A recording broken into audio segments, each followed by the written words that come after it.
Matthew, I know that you're very interested in the philanthropic element of it, and it's a completely different motivation very often, isn't it? It is. I think, unlike a business transaction, which is fairly self-evident, when you, and by the way, there's a big difference between live donors and dead donors.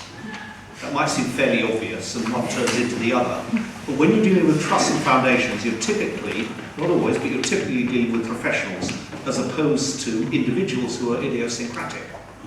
And as a result, they're frustrating, charming, unpredictable, but they are also driven by a motivation to get something back. There are very few people who give without wanting something in return, even if it's quite hidden what it is they want. And one of the big challenges when you're dealing with live donors, particularly major philanthropists, is it can be very difficult to understand what's motivating them. You have to have a very finely tuned antenna. A little example, somebody who was a private banker said that we had one client and she gave away huge amounts of money in a completely unpredictable way with no strategy. It was erratic, it was scattergun, and we had no idea why.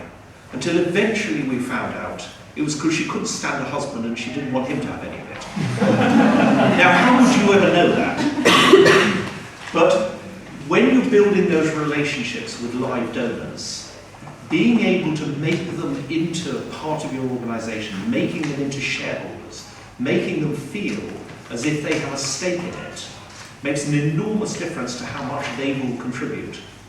And remember as well, unlike, of course, corporate relationships grow, but a survey in the US asked, why don't you give to an organisation a second time?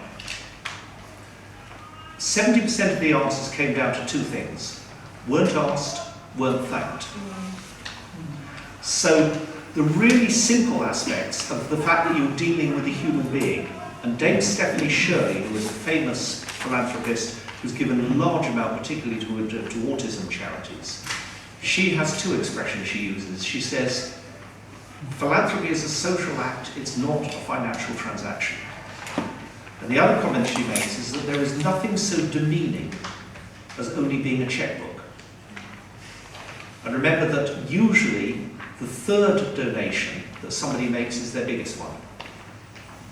So it's a journey that people are going on in their giving process, and you have to become attuned to where they've reached and what they're trying to do and what they're getting out of it at different stages. And by the way, there's a lot of people who start off giving, have a very unhappy, unsatisfactory experience, and it's happened to me, and then decide, that's it, I'm not giving any more.